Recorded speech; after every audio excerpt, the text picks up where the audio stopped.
because it's a meeting.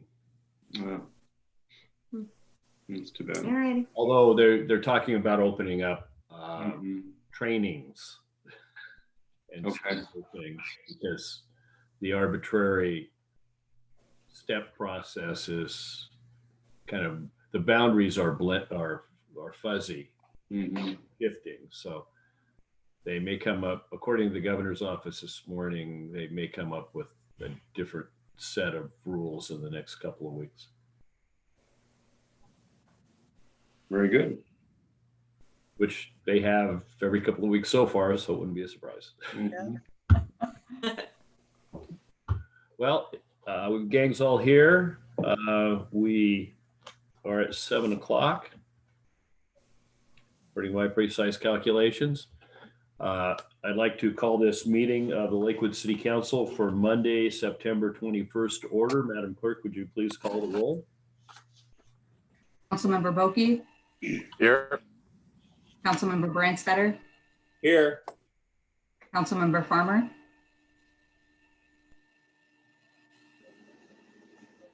Councilmember Moss. Here. Councilmember Simpson. Here. Deputy Mayor Whalen. Present. Mayor Anderson. Here. You have a quorum. Thank you. So the first section of the agenda is proclamations and presentations, and we have actually a very pleasant start to the program tonight, as opposed to having a controversial issue or something we have to weigh on heavily. We have the swearing in of Lisa Mansfield as our new municipal court judge. And for this, I would like to call on State Supreme Court Justice Helen Whitener to swear her in. And if we could get the two of them up on the screen, we can proceed.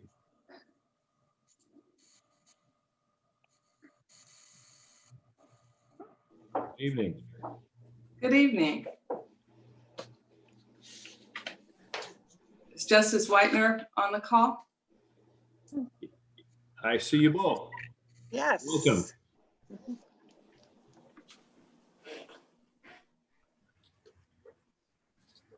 Madam Justice, you're on mute. Can you hear me now? Yes, we can. Good afternoon, everyone.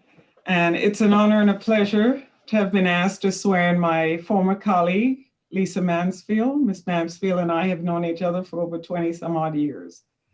And I have been her mentor for a number of years, hoping she would get to do the judiciary. So thank you, Lakewood. You are getting a superb jurist. Ms. Mansfield, at this time, I'd ask that you raise your right hand. I'll give you the oath of office. Repeat after me.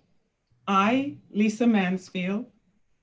I, Lisa Mansfield, Do solemnly swear do solemnly swear that I am a citizen of the United States that I am a citizen of the United States and of the state of Washington, and of the state of Washington, that I will support the Constitution that I will support the Constitution and laws of the United States, and laws of the United States, the Constitution and laws of the state of Washington, the Constitution and laws of the state of Washington, and the laws of the city of Lakewood, and the laws of the city of Lakewood, and will, to the best of my judgment, and will, to the best of my judgment, skill, and ability,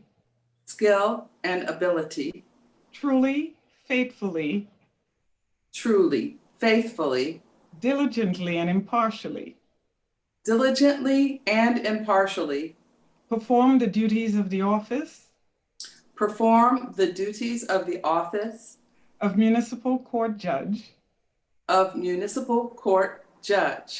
in and for the city of Lakewood and Pierce County, in and for the city of Lakewood and Pierce County, Washington, as such duties are prescribed by law. Washington, as such duties are prescribed by law. Well, welcome to the bench.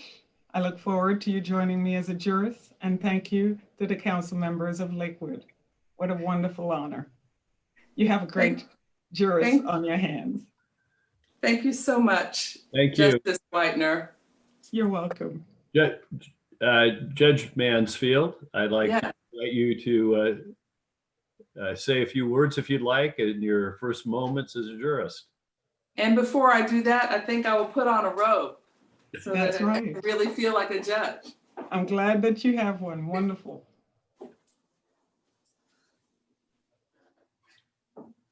That's awesome. Yes. First, I'd like to thank Justice Whitener for doing the honors of inducting me into this fabulous new career. I look up to her, and she's a shining example of what a juror should be. Secondly, I'd like to take a moment and remember my mother. She passed away about 10 years ago. And this is one of those days that you really want your mom around. I will let everyone know that on the day that John Caulfield called me and told me I got the job, it was actually her birthday. So I just want to take a moment and thank her for the guidance that she's given me. I want to tell my dad, I love you. Thank you for all of the support that you have given me through the years. You've always been there for me, guiding me every step of the way. The same for my sister, Kay. She's always been there for me. And I want to take a moment to thank my wonderful husband, Dan, who is the love of my life and who is my rock. I want to thank my son, Sage, who's full of wonder and surprise. And he is what I hope to make the world better for. Also, I always say you can't make old friends. You just either have them or you don't. And I want to say a quick thank you to some old friends, Sherry Braden Sampson, Sherry Bation, Crystal Stinson, Owen Fletcher, Kevin Nagai, and Tan Tran. You've been there for me. Thank you so much. Finally, I would like to say thank you to the people of Lakewood. I look forward to serving you. I look forward to treating each and every person that comes before me with the respect that they deserve. I'm honored to be here, and I will faithfully do my duties to the best of my ability, and I will treat everyone equally under the law, regardless of who they may be. So again, thank you so much. And if I may, can I have a picture, if it's okay with everyone? Oh, of course.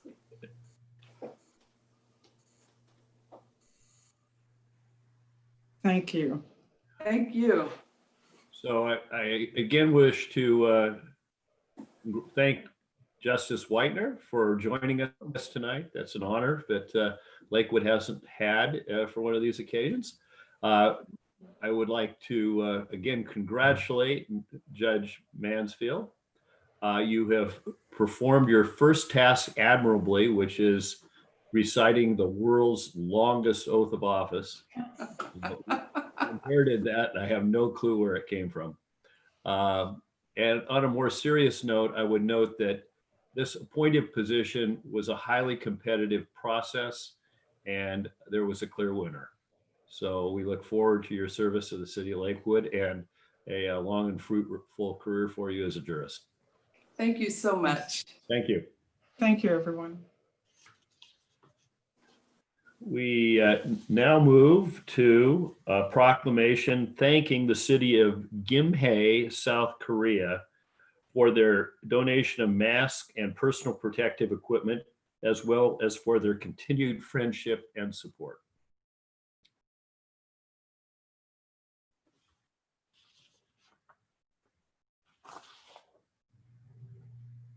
And I don't have the text. Mayor, would you like me to read the proclamation on your behalf? Whereas the city of Lakewood and the city of Gimhae, South Korea have shared friendship city status with one another since 2006. And whereas the Lakewood Sister Cities Association has coordinated numerous exchanges and engagement against events for representatives of the city of Lakewood and the city of Gimhae that have resulted in deeper cultural awareness and greater understanding between the two communities. And whereas Mayor Seong Yihao at the city of Gimhae and KM Corporation graciously donated 10,000 KF94 masks and 1,000 personal protective equipment suits that include goggles, N95 masks, single-use gloves, booties, and bodysuits to the city of Lakewood to help support its continued response to the coronavirus pandemic. And whereas the city of Lakewood is extremely grateful for this extraordinary generosity and support, and whereas the city of Lakewood wants to recognize the city of Gimhae's kindness and the positive impact the city of Gimhae's donation will have on the Lakewood community, now therefore I, Don Anderson, Mayor of the city of Lakewood, on behalf of the Lakewood City Council, hereby proclaim admiration, respect, and the best wishes from the city of Lakewood to thank the city of Gimhae for their donation of masks and personal protective equipment, as well as for their continued friendship and support. Proclaim this 21st day of September, 2020, Don Anderson. Thank you. And now we have a thank you video that we're sending to the city of Gimhae that we'll queue up for the council and anyone who's on the line to see.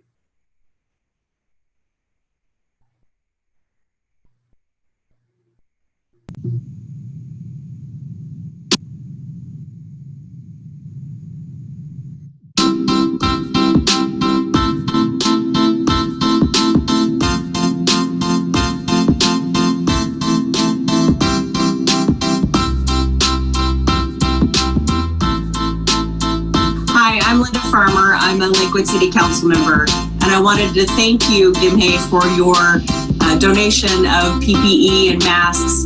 I have been involved with the state of Washington's sourcing of PPE during COVID, and I know how difficult it has been to get quality PPE for the safety of our residents and our frontline workers. So your donation has meant the world to us. Thank you. Good evening. My name is John Simpson. I'm a Lakewood City Council member. The city of Gimhae's gift of personal protective equipment and masks will save lives. And I thank the city for its signal act of generosity and kindness. One of our American presidents, by the name of Abraham Lincoln, once said, next to creating a life, the finest thing that a person or a sister city can do is the saving one. Thank you. Gimhae, my name is Mary Moss. I'm a council member for the city of Lakewood. And I just wanted to say we truly appreciate the great gesture of the donation of the many face masks and PPEs that you provided. They will be going to great use. So thank you so much. I'm Council Member Paul Bokie. Thank you for your generous and thoughtful gift. It was absolutely wonderful. Thank you. Hi, I'm Mike Bransfitter, City Council member from Lakewood. Really want to express our gratitude to the City of Gimhae. Your gesture not only gives meaning to the idea of our being friendship cities and elevates to the point of where we truly are friends. Thank you. Greetings. My name is Jason Whalen. I'm the Deputy Mayor for the City of Lakewood, and I too express my heartfelt thanks on behalf of the residents of Lakewood for your kind and generous gift. Gimhae and Lakewood have shared Friendship City status since 2006, and because of that, we've created great bonds together as communities. We thank you today for your act of support, collaboration, and friendship in the form of the masks and the personal protective equipment. We thank you very much, Gimhae. Gamsahamnida to your community. Thank you. I'm Don Anderson. It's my privilege to be the mayor of the city of Lakewood. Reaching across the ocean, Gimhae has shown the kindness and the great love that the people of Gimhae have for their fellow man. We are graciously accepting your wonderful gift, and it has already gone to great use in our community. Thank you again for all that you have done for our community, and we look forward to seeing you in person and building our even greater bonds of friendship. Thank you. Thank you again. Hello, my name is John Caulfield, and I'm the city manager for the city of Lakewood here in Washington State. To our dear friends in Gimhe, thank you. Thank you for your generous donation of masks and personal protective equipment. Here in Lakewood, we are absolutely overwhelmed with gratitude.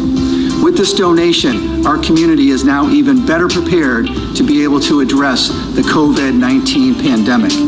It is times like this that we are fortunate to have friends like you. Your donation and caring for Lakewood and our community and our people is the epitome of this friendship. Again, thank you so much. And with this, we will get through this together. Thank you.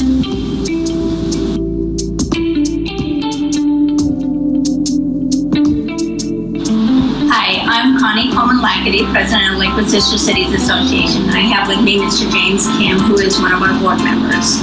I would just like to take this time to thank the mayor and city of Gimhe for their gracious donation of PPEs and masks to the city of Lakewood. It's part of our relationship, and it was a great offer from them. I'd just like to thank Mr. James Kim for also being a part of that process. Glad to have been a part of it. I'd like to thank personally Mayor Paul of Gimhe City, as well as the International Relations team, Chinsu Park and Niji Park.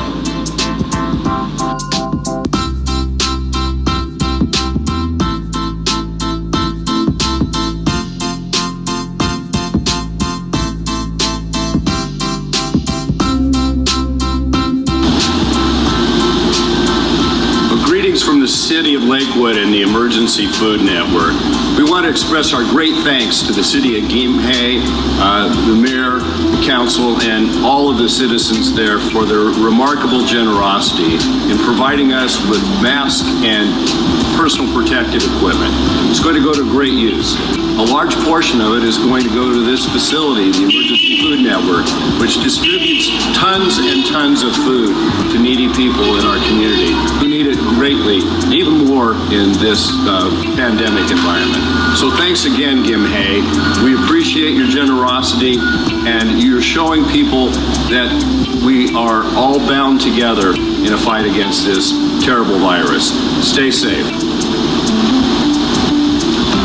Hello, everyone. I'm Michelle Douglas, CEO of Emergency Food Network, and I want to say thank you so much to the City of Gimhe for donating these amazing masks to us. We'll be using them at our food pantries to keep safe and in operation, and we'll be distributing to our individual clients so that they can be safe out there.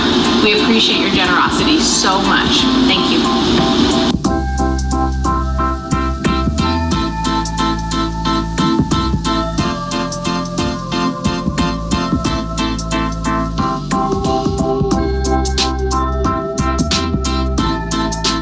My name is Ryan McGrady. I'm the Assistant Chief of EMS and Training for West Parish Fire and Rescue. I would like to thank the City of Gimhe for the donation of PPE. It will definitely be put to good use. We're so thankful to have partners like that, different areas around the globe, looking after one another. It's a very, very kind gesture. Appreciate the efforts from local governments and different agencies, healthcare organizations, and the community. It's a strong team effort by everyone to help navigate this global pandemic. It's going to take a lot of work from everybody in the community, healthcare organizations, the public service agencies, government agencies, as well as members of the public to keep each other safe. And even from our cities halfway around the world, making these types of donations shows that everybody on the global front is battling against this pandemic. And for that, we're very thankful.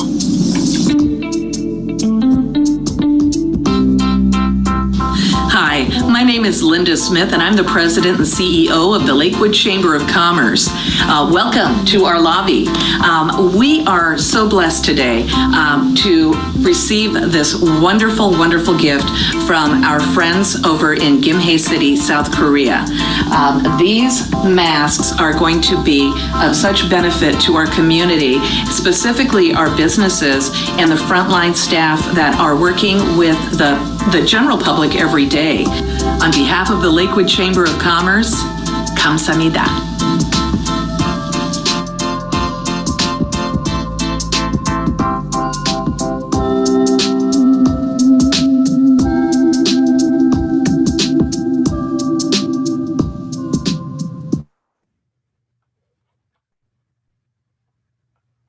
And I'd like to thank Special Assistant for virtually everything, Shannon Kelly Fong, for the marvelous job of picking up the communications duties and shepherding that video through.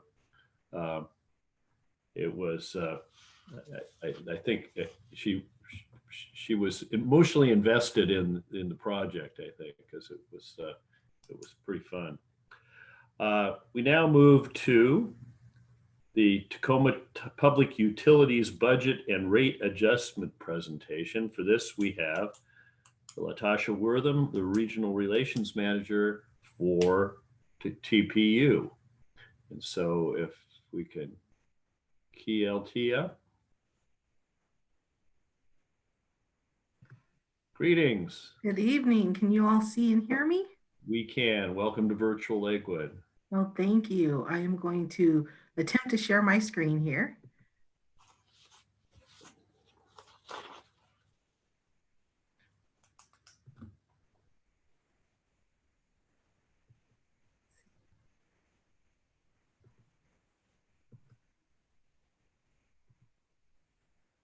Are you all seeing that? Yes, we are. Okay, wonderful.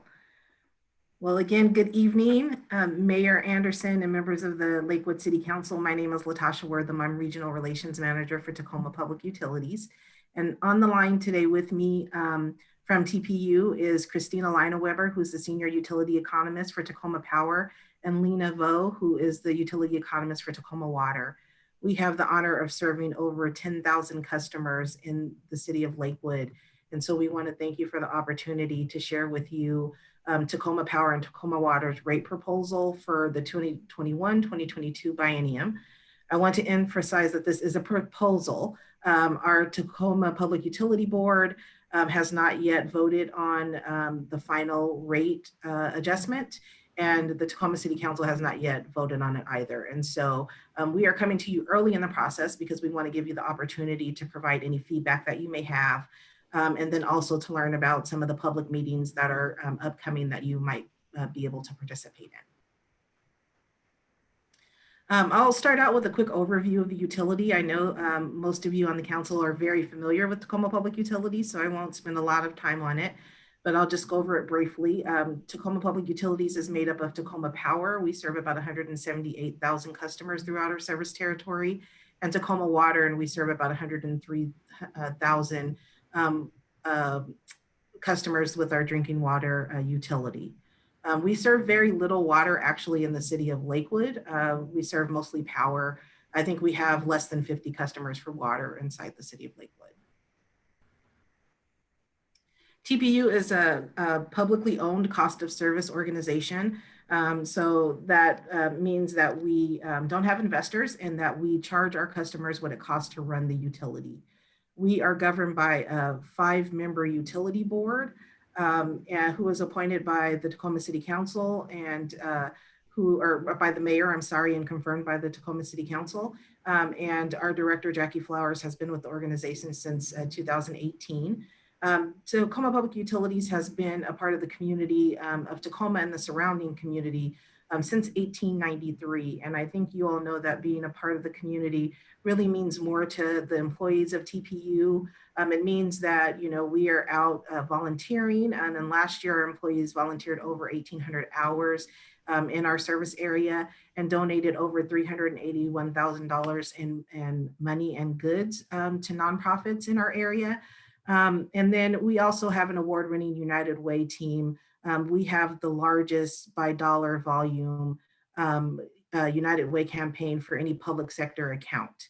So we're very proud to be a part of this community and to participate in giving back to the community in multiple ways. This is our service territory. And as you can see, we are obviously more than just Tacoma, given that we serve Lakewood, but we serve the city of Tacoma, city of University Place, City of Fircrest, Town of Steilacoom, JBL Lim, Fircrest, Fife, unincorporated Pierce County, and of course, best of all, the City of Lakewood. Our predecessors really were ahead of their times when they were thinking about how we might be able to deliver power and water to our customers. They built dams for clean hydro, renewable hydrogen power. We have a gravity-based water system that doesn't require a lot of electricity for pumping. So we really are environmentally friendly, and we do try our best to be sure that we go over and beyond and focusing on the environment and our natural resources. So we have teams in both Tacoma Water and Tacoma Power that operate near our power systems, our hydroelectric systems, as well as in the Green River watershed to ensure that we are doing best as we can by our environment and the surroundings. TPU is committed to achieving equity in our service delivery. Our employees are applying an equity lens to all of the programs and services that we provide. The goal is for everyone to have access to our programs and services without extra burden. TPU is also committed to achieving equity in our workforce. We are seeking, hiring, and retaining qualified employees that reflect the community that we serve. And we're also committed to equity in community and stakeholder engagement. That includes reaching out to policymakers like we are here today, employees and community members throughout our service area to provide opportunities for engagement on our services, rates, and other programs of the utility. We are also enhancing our communications so that we are providing all of our communications in additional languages so that we are more inclusive of the folks that we serve. This is a snapshot of our service portfolio. So as I mentioned before, we have carbon-free hydroelectric dams that generate our power. So we are one of the cleanest utilities in all of the world. And we intend to stay that way. We have strategic long-term planning is very important to the utility. Our goal is to keep our rates as low as possible, so we carefully manage all of our assets and finances. To deliver quality, reliable power and water service, we need facilities to generate electricity and deliver clean drinking water. We own more than $2.5 billion in assets, and we prioritize smart facilities maintenance and management in order to keep those costs low. We make sure that we get the most value lifetime value out of our infrastructure. That includes our pipes, power lines, railroad tracks, because we value that fiscal management. We have a history of doing it well, and we're able to borrow money at low rates when we need to. We pay for new infrastructure with low interest bonds, which helps us to stabilize rates. We value caring for and protecting our natural resources, and so we have extensive programs to do so.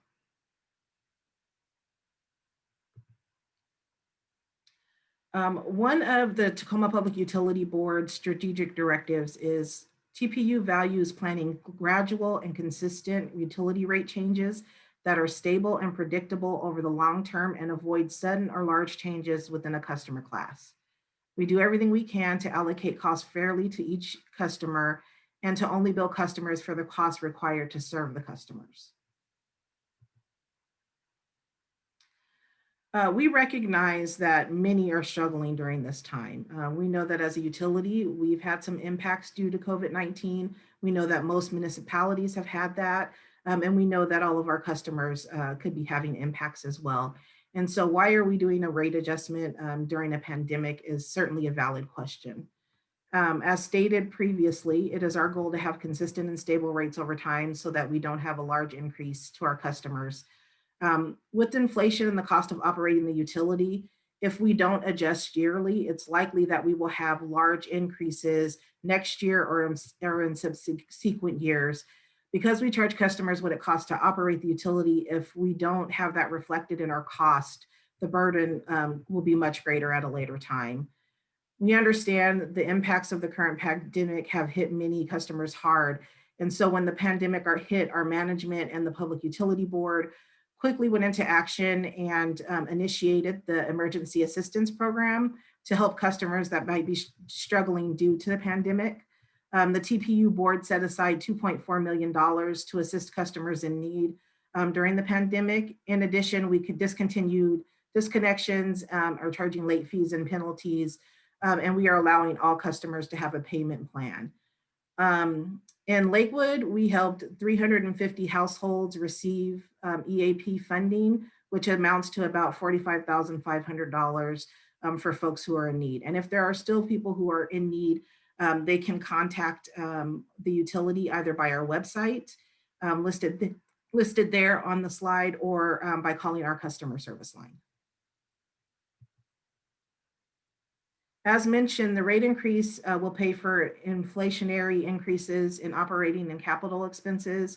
Tacoma Public Utilities takes very seriously keeping our rates low. However, to continue to provide quality and reliable services, there are some things that we continue to invest in. And so one of those is technology projects. We want to ensure that we have a modern system that will allow for our services and programs to be delivered efficiently. We also have state and federal regulations that we are required to comply with, and that includes requirements for fish in the environment, as well as safety requirements, seismic activity, for instance. And then also, we all know that we're in a COVID situation where most of us are participating virtually in meetings, and we're on the computer a lot these days. And so it's more important now than ever that we have strong cybersecurity in order to protect the customer's information as well as the utilities information. And so we are now at the actual budget rates proposal for the 21-22 biennium. And again, this is a proposal. It has not yet been approved by the Public Utility Board or taken up by the Tacoma City Council for consideration. TPU has a large number of assets that we have to maintain. I said that a little bit earlier. And so in order to continue to deliver the reliable service that we all count on, we are suggesting a 2% raise for all customers. For power, that amounts to $1.84 per month in 2021 and $1.88 in 2022. For water, that equates to about 95 cents in 2021 and 98 cents in 2022. And these are averages. If a person uses more or less power or water, their average could be a little bit less or a little bit more, just depending on. But for the average customer, this is about the increase they would see with 2%. And this again just shows that on a chart. And this shows the monthly bill. I will reiterate that we currently do bill customers bi-monthly. That will be changing in the next 1.5 to 2 years when we'll be moving all customers to monthly billing. And so while this reflects 1 month, it is actually billed 2 months at a time. And then I'll just talk a little bit about the challenges and the costs that have gone in to the proposed rate increase this year. First off, in 2019, there was record rainfall. Typically, revenue from our wholesales offsets the running of Tacoma Power. And so what happens is we generate more electricity than we need. And so we're able to sell that in the wholesale market. And then the money that we gain there then offsets the cost for the folks who are served in our service territory. When we have record low rainfall, we don't have as much to sell on the market, and then there is a rate impact. Of course, I mentioned inflationary cost earlier. And then with COVID-19 for Tacoma Power, we both saw a decrease in load that was coming in, especially during those months where all of our commercial customers were shut down. And then also with increasing the amount of funding giving towards emergency assistance, that also has impacts on the revenue of the utility. So when the impacts of COVID became apparent in March of this year, Tacoma Power immediately took steps to strengthen the utility's finances and to cut costs. So far in 2020, the utility has reduced planned spending by $8 million. And for 21 and 22, the planned spending will be reduced by $20 million. This is going to occur through several measures that includes prioritizing critical hiring. So hiring when someone leaves, making sure you're hiring for positions that are needed now.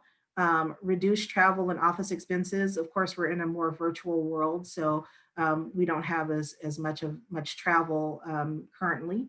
And then delayed or canceled infrastructure projects where it's possible and without jeopardizing service levels. As you can see from this chart, Tacoma Power, compared to other large utilities in our region, we continue to be among the lowest in the region, even with some of the rate increases that are being proposed. We'll still be below the current rates for other utilities in the area. And that's before they have any proposed rate increases. So we will remain the lowest in the region among the larger utility companies. For Tacoma Water, this is again a snapshot for a monthly bill. And we do bill bi-monthly currently. And then some of the challenges and costs that have gone into the rate proposal for Tacoma Water. Again, we've mentioned inflation a couple of different times. You probably know that inflation is at about 2%. And then when it comes to COVID, we are not doing shutoffs. We're not collecting late fees, so there's less miscellaneous revenue. And then, of course, increasing customer assistance. We also know that we have a number of folks who have not paid their bills. So when we are back in functioning, we will have some bad debt and expenses that most likely will have to be written off. All of that is going into what the rate proposal will be. In order to defer some costs, we are at Tacoma Water deferring capital projects, ensuring that we're doing the right project at the right time. We are balancing our long-term financial planning. That includes using some of our reserves so that we are not having to have a larger rate increase. And then we're also prioritizing critical hiring. So if someone leaves, we want to make sure that we need the position now. And then Tacoma Water also just recently went through a reorganization, and the utility was more right-sized to maintain efficiency while maintaining quality.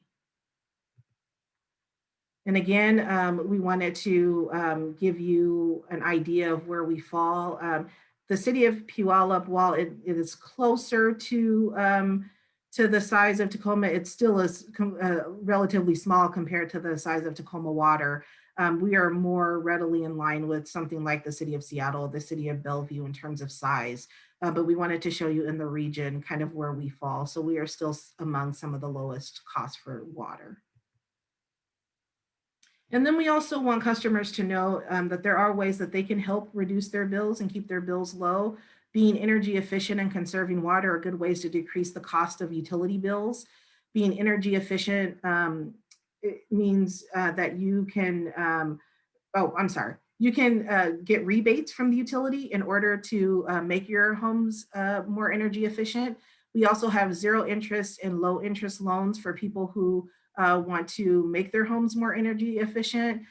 For people who may be lower income and not be able to pay back a loan, we are able to give a zero interest loan that you would be able to defer until you sold your house in order to make your home more energy efficient.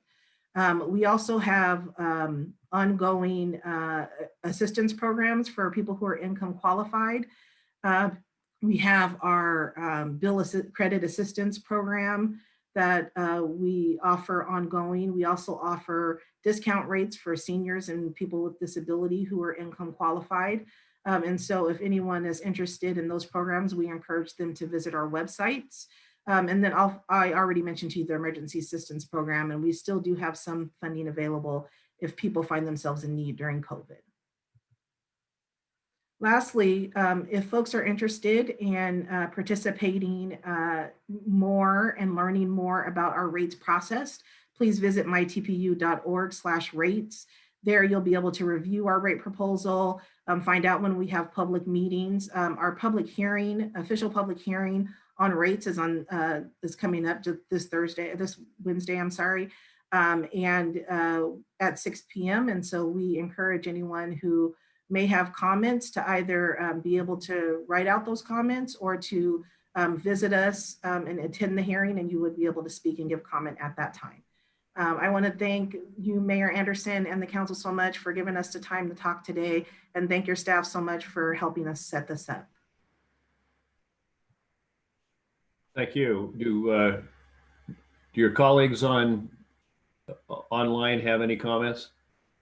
So they are here to answer questions. So they're the smart economists. So when you ask me a really hard economic question, they'll chime in and have all the right answers. You brought the numbers people.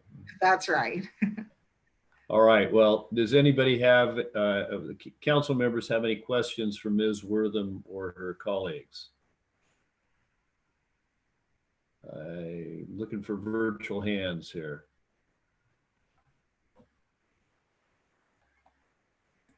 I'm not seeing any, but I would like to thank you for coming tonight and keeping us up to speed. I believe we've had a very solid relationship with TPU. They serve about 1/3 of the electric customers in the city of Lakewood. And like you said, I think we have a couple of dozen water customers and a fire hydrant, but not much on the water side. Well, thank you so much. It's so good to see all your faces. Yeah, we're looking forward to getting together. Yes, for sure. And if you have any questions in the meantime, you all know where to find me. Thanks again so much. Okay, thanks for joining us tonight. Bye. So we now move to public comments. This is the portion of the agenda where the public may speak to any matter which is of pertinence to the council, whether or not it's on the agenda.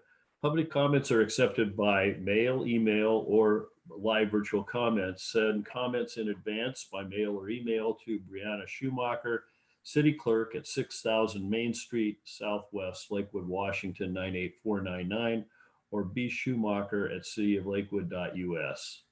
Comments received up to 1 hour before the meeting have been provided to the City Council electronically. Will the City Clerk indicate whether any written comments have been received? Mayor Anderson, we have received no written comments in advance of this evening's meeting.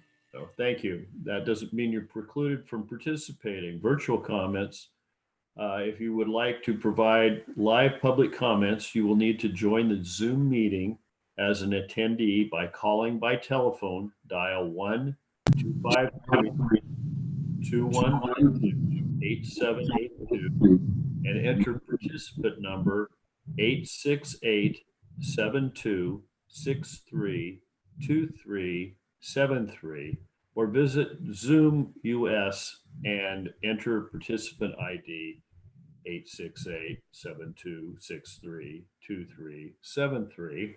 Those numbers are on the screen, and we'll leave them up here while we continue in the explanation of the manner of participating. Upon entering the meeting, please enter your name or other chosen identifier and use the raise hand feature to be called on.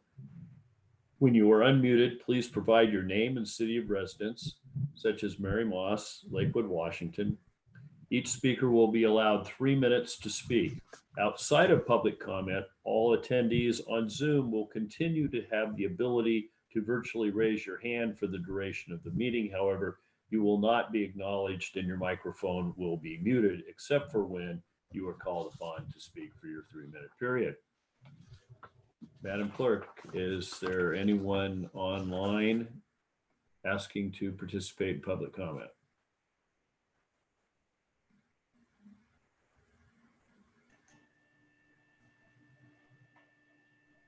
Mayor Anderson, we have an individual identified as Dennis Haugen who has raised their hand to provide comments. All right, Mr. Haugen, you're on and you have 3 minutes. Dennis Haugen, Sioux Falls, South Dakota. 2 weeks ago, I left out an item when I was talking to you. In order to get a driver's license and register to vote in South Dakota, I had to show a birth certificate as well as my current driver's license and a social security number, which is extremely, by contrast to Washington, Washington has an extremely flimsy system that anybody can walk through.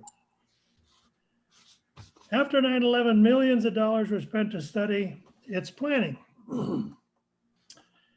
It was discovered that foreign hostile nationals had been in the country for planning for many years. Some elected politicians learned from the mistake and insisted that every product or person must be vetted or inspected before entering the country legally and must enter the country legally. In my opinion, elected Washington Democrat politicians learned nothing and even tried to benefit from open borders. In my opinion, Julie Anderson's advocacy was no exception. She even lied about a voter fraud case in public once. Put her on your fired list when you vote. In my opinion, another reason for firing Governor Inslee. In 1898, my grandfather started plowing sod with draft horses on his homestead quarter that had never been plowed. He soon learned that on certain years he had to plow fire breaks to protect his wheat crops and buildings from prairie fire. At that time, there were no roads to act as fire breaks, only grassy pathways and trails. 121 years later, fire breaks are still sometimes necessary, especially in cornfields ready to harvest. But today's many heavy tillage tractors weigh 20 to 30 tons. And they can pull plows at 7 to 10 miles an hour with swaths of fire break from 10 to 30 feet wide. These same tractors are being used in forests to plow down 20-foot high trees. I prepared a video after the Paradise, California fire to show you here at the city council meetings. I just didn't have time. If the climate temperature was a degree colder, we would still need fire breaks. Nothing to do with climate change. Since I left Washington, the state has made negative national news every single day. Now, if your problems can be solved if you fire incompetent people at the ballot box. In the meantime, South Dakota is open for business, where your business will be protected with law and order and clean air. And believe me, many states are after your business. Thank you. Thank you. Ms. Schumacher, is there anyone else online waiting to participate?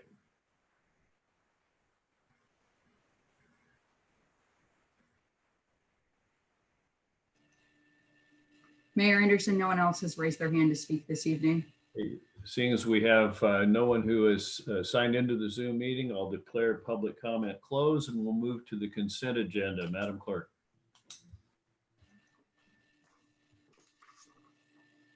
A, approval of the minutes of the City Council meeting of September 8th, 2020. B, approval of the minutes of the City Council study session of September 14th, 2020.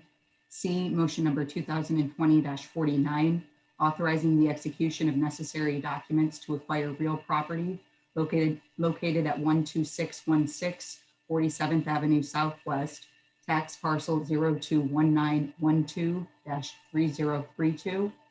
D, motion number 2020-50, reappointing James Harrison and Mark Pilat to serve on the Public Safety Advisory Committee through August 6, 2023, and appointing Todd Wolf to serve on the Public Safety Advisory Committee through August 6, 2021.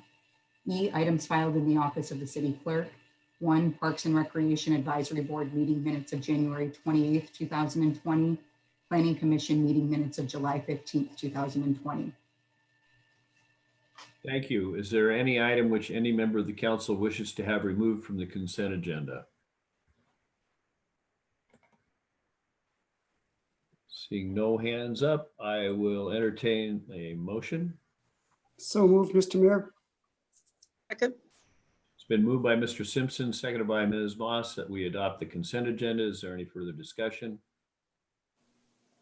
All in favor of adopting the consent agenda, please signify by saying aye. Aye. Aye. Opposed, nay. The motion carries. Thank you. And we now move to ordinances. Ordinance number 742, Madam Clerk. Ordinance number 742, amending chapter 8.68 of the Lakewood Municipal Code relating to fireworks. For this, we have Ms. Walker. Good evening, Mayor Anderson, Deputy Mayor Whalen, and members of the council. I'm Heidi Wachter, your city attorney, and we looked at this fireworks issue this year. We look at it with great frequency over the course of many years, but this year we've looked at it, I think, 3 times before this, starting in June, maybe even as early as May. And at the time, we were evolving as a virtual council, and this council expressed great interest in getting feedback from the public. And so regardless of the fact that there's not a requirement for public hearing, this council specifically asked for as much input as you could get from the public. We've been taking input for many months now, and culminating with the most recent look at this a couple of weeks ago, we actually were able to take testimony through our virtual process. And so tonight, after the conversation the council had about what direction to go in, what you have in front of you are 2 proposed ordinances and a proposed amendment. And my recommendation is that the council resolve by discussion whether or not there's going to be a motion for proposed ordinance A, which recommends a ban or would ultimately legislate a ban, and that's on page 48 of your materials, or ordinance B, which starts on page 59, which restricts the dates during which fireworks are allowed beyond what the current restrictions are. Once you've resolved which direction to go in, my recommendation is to make a motion for that ordinance. And then if you look at page 70, there is proposed language about banning sales. If you wish to amend your chosen ordinance to also have the effect of banning sales, go to that discussion and then proceed to a final motion on whichever ordinance you prefer, as amended or as not amended. The other alternative would be to either not choose to take action and leave the legislation as it is, leave the city's fireworks regulation as it is, or let me know that I haven't come anywhere near the mark on what you were looking for, and we will be happy to come back with something that's more dialed into what you were asking for. But this was our interpretation of what you were asking for 2 weeks ago. I'd be happy to try and answer any questions you might have, and I believe that the chief is available if your questions are specific to enforcement and that end of the discussion. All right, thank you. So I agree with Ms. Walker's suggested method of considering this. And I think the best way to do that is kind of informally poll as to which of these 2 items we wish to take up first. And knowing that we can, the no action option is actually one where we either end up voting both of them down, or there isn't a motion or second on either one. So the one we've discussed the longest is the restraint or on additional dates, restriction on additional dates. Please indicate if you'd like to take that up first by raising your hand. Got 1, 2, 3. I think I make 4. And who would like to consider the motion on the ban first? 1. So we will move to, and council members, you know, procedurally, you're all going to be able to make a motion on either one. But I'd entertain a motion on the restriction provision, item B. If it receives a second, we'll move to discussion.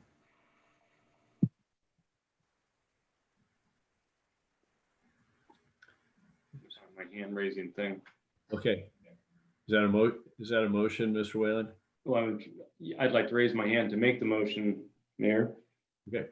I would move that we adopt option B, which, as the city attorney articulated, is the portion of the motion related to the restriction on the dates for the display and use of fireworks within the city of Lakewood.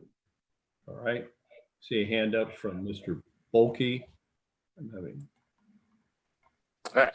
Actually, I just had a question, Mayor, but as soon as we get it seconded, and if you need me to second it, I will second that. And then I have a question for Ms. Wachter. It's just a technical question in the text. Okay, we have a motion by Mr. Whalen and a second by Mr. Bulkey to adopt option B, additional restriction on dates. Mr. Bulkey had a question, then Mr. Branstetter has his hand up for discussion. Mr. Bulkey, question for. Thank you, Mr. Mayor. Ms. Wachter, on right away under definitions, I would be on page 59 of our packet, and definitions under the word common is struck. The word consumer is in there. Then the RC, it said RCW, and then there's a number in blue, and then we're striking the WAC. Why are we striking the WAC? Is it just all in RCW now? Are we adding the RCW, or is the blue RCW number a new number, or is that we're just striking the WAC? There have been changes at state law, and in each proposed ordinance, we are recommending changes to comply with what the state law has. And we thought about proposing simply adopting the RCW by reference and maybe only putting a few particulars, but our code section is very tailored to Lakewood's approach to fireworks in the early going. And so we have opted to strictly recommend changes to comport with state law and what the council has directed. Those are the two options before you. Great, thank you. Right, Mr. Branstetter. Thank you, Mr. Mayor. First of all, I'd just like to say that I do have a preference for option B over option A for two primary reasons. One, that for much of the period where we have been seeking public comment over the months, that public comment has been framed by that we were considering an option B course of action. While there were some comments that related to the reducing the number of days to none, that really wasn't what we solicited comments for. And so I would prefer to stay within what we told the public we were very overtly considering to be able to go and do that.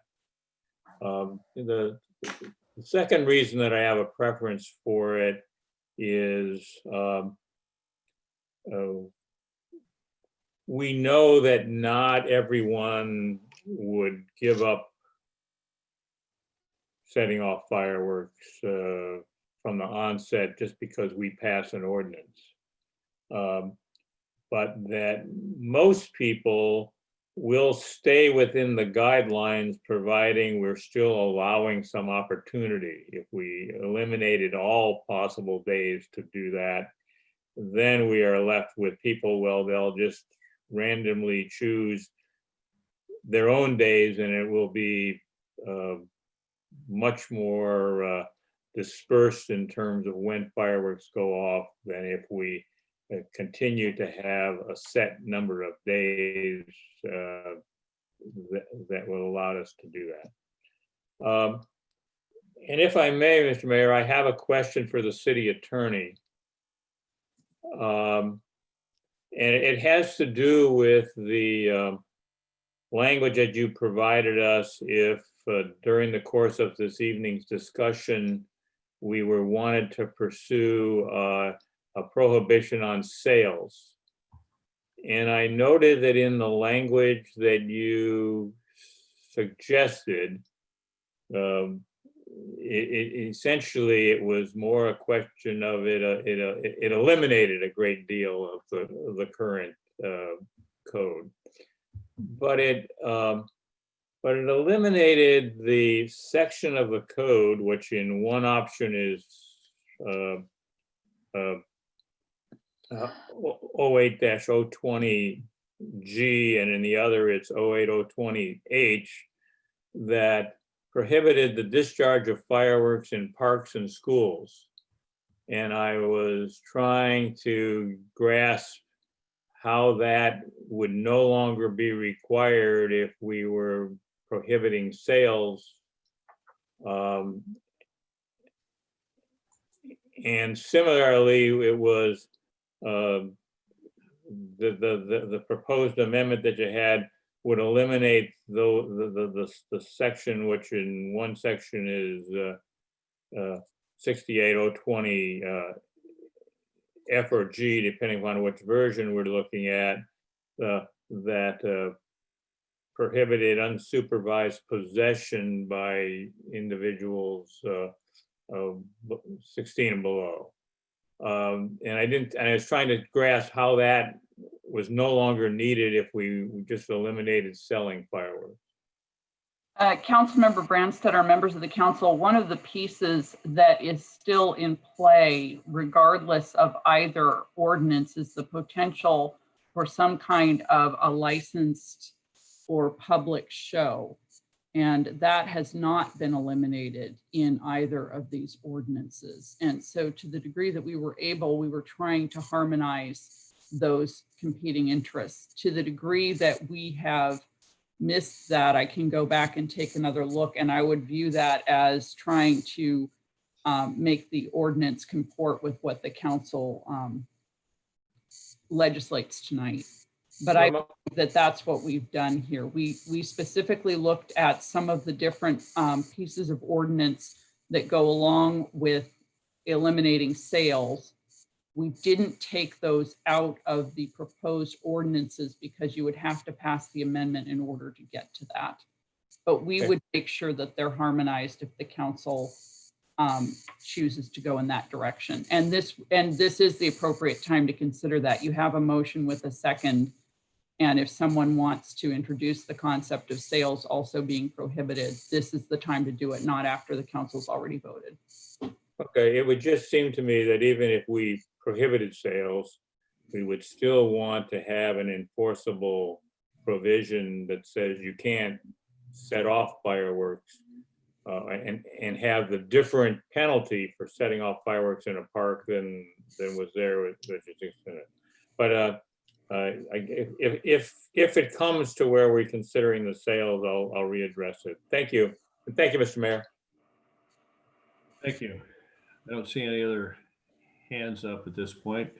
Anyone else wish to participate in this discussion or make an amendment? Mr. Bulkey. Mr. Mayor, and I think Mr. Simpson has his hand up too. Yes. I have a question, Ms. Wachter, about the penalties. I guess I'm on page 68 of our packet under violations. Any provisions of this chapter guilty of a gross misdemeanor and upon conviction shall be punished in a fine not exceeding $5,000 or a term of imprisonment for not exceeding 364 days. In my mind, that seems excessive on all accounts, right? There's no way I can conceive of a kid shooting off a Whistling Pete on July 2nd as a $5,000 fine and 364 days in Riemann Hall. Can you explain how we came up with that, the violation, those potential penalties, and what would a gross misdemeanor, would we run that through our court, and what would be the cost for doing that? Councilmember Boki and members of the council, a gross misdemeanor by definition carries a penalty as indicated in the ordinance. If we were to just say is a gross misdemeanor and not put any of the other language in there, that would still be the penalty. A misdemeanor is 90 days in jail and $1,000 fine. But what happens, as you can probably guess, is that is the maximum that a court could give. So if somebody was at least 18 years old, because we would not have a juvenile in our municipal court, if someone was at least 18 years old and had a violation that qualified in our ordinance, they would come into court and we would be advising them that the maximum penalty is, as you see indicated in the ordinance. What we would probably recommend could be anything from some kind of a continuance where they maintain law-abiding behavior and then get a dismissal after the payment of a fine, right on up through. And typically, if it's a first-time offender, I am hard-pressed to think that there would be some kind of jail time. However, I would remind the council that it was probably 8 months to a year ago when we had a particular graffiti offender. And I think if we had asked you before that offender came through, would you see jail time for someone for graffiti, we would probably have said no, but we had somebody who was such a persistent offender that ultimately a lot of jail time was imposed. So no, it's not likely that someone is going to get anything like even a day in jail for fireworks. But if it's defined as a gross misdemeanor, that is within the realm of possibilities. There is no mandatory sentence for fireworks. That's simply a range. Thanks. Mr. Simpson. Thank you, Mr. Mayor. Just a point of order question. If we vote in favor of option B, does that end the discussion there? Or will there be a follow-on concerning option A? If there is a motion and a second, we can move on. Because a ban is more restrictive than the other. So.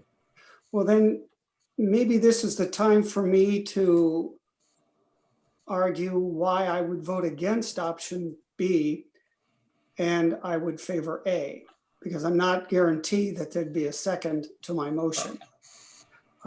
Is that all right? Yes. All right. Thank you. I took the time to read through the emails like I know all of you did. And I took I wouldn't call it the scientifically tightest statistical analysis, but I did as best I could. And my numbers show, based on the 149 emails and or social postings I read, that 42.95% of the people who wrote in want the ban. 31.54% second what we're talking about tonight right now, option B. 14.76% favored leaving things as they are. And then there was a group of folks that I couldn't put into any one of those aforementioned three categories, and they accounted for 10.73%. So when you add all of that up, you come up with 99.98%. So I think I covered the respondents to this issue. But I come back to something that I think we need to bear in mind. Of the people that took the time and the effort to respond to our request for public information, 42.9% favor a ban in the city of Lakewood. And the issues that they talk about in those emails were public safety, their pets, PTSD, peace and quiet, and the trash and the smoke that results from having fireworks conducted privately in the city. So I think while I understand and respect the notion that we want to sort of hit a middle ground here, we are doing so in opposition to what the majority of the people who responded to our requests say they don't want. They want a ban on not only the sale, as I had initially suggested, but the use of fireworks in the city. So I would like to interject that into our discussion, into our thinking, because I think, and I'll even go a little farther. I'm not opposed to the use of fireworks. I'm opposed to them being used in a heavily populated area. And when we talk about public safety, one of the issues that people came back to continually was my house burning down, or property being damaged, or lives being lost. People spoke about PTSD, not only just about soldiers, but the victims of traumatic assault. They talked about their pets. And if, as all of you know, your pet is a member of your family. So I think that if we vote for option B, I think we're voting against what the majority of those who spoke to us want. And I think that should factor significantly into our thinking. Thank you, Mayor. Thank you. I don't see any other hands up, but this would be a time if anyone wants to amend the motion with respect to a restriction on sale. This would be the time to entertain that before we move to a vote. Is there more further discussion on the motion on the table, or? Yeah. If you raise your hand to discuss it, we'll call on you. Need a little hand thing here. Mr. Whalen. Well, thank you. I just want to comment a bit and echo some of the comments by Mr. Simpson and others. Number one, I appreciate the thorough and thoughtful public comment we received. As we all know, we left the period open to make sure that we received the widest possible public comment that we could, and we did. And in addition to the written comment we all received, certainly many of us in interactions with our neighbors and our friends that live in the city, I'm sure we all received an earful on both sides of the equation, as I did. And so I take that comment as well, because we're out in the community and certainly people are not shy about giving us their opinions. So I received a lot of public comment. And at the public hearing this last time, I think we all remember when I asked both the West Pierce Fire representative as well as our own Chief Zarro about the history of calls for service with regard to fireworks this last year, and what the reports were for both personal property damage or personal injury, to which the comment, as I recall, from both the representatives was that they didn't have much, if any, incidents of personal property or personal injury, which is, thankfully not in there, but for the grace of God go I kind of a deal. But I don't recall that we've had a lot of history of significant incidents, not to say that, one incident would not be justifiable in banning fireworks, but I have to look at it in the totality, along with the video that we all received some time ago. I think it was last year when we reviewed the Public Safety Advisory Commission's recommendation, along with Chief Zarro's presentation of a video to council that showed that in those jurisdictions that actually had a ban, like Tacoma and even Steilacoom in some of the areas, there was a plethora of activity throughout the county, despite the bans in some of the neighboring jurisdictions. So it led me to believe and conclude, consistent with some of the testimony we heard, that a complete ban would be not only undesirable by many, and perhaps a majority of those in Lakewood, but also logistically and feasibly unworkable in our community. I think it's asking our police department a lot to try to expand resources to chase folks who are firing off fireworks in the city of Lakewood if there were a ban. So I'm falling down on the recommendation by staff that we restrict the use of fireworks within the city as an interim measure. And I'm hopeful as we adopt this ordinance, option B, that we also consider directing staff and perhaps the police department and perhaps asking our folks at West Pierce to see if we can pursue an aggressive education campaign to ensure that the one day, July 4th, and perhaps the December 31 timeframes that are going to be allowed, that people really do it safely, and that we educate the public that there are many neighbors that are not happy with fireworks, and in order for us to proceed without a future ban at some later date, perhaps, the people need to be respectful of one another.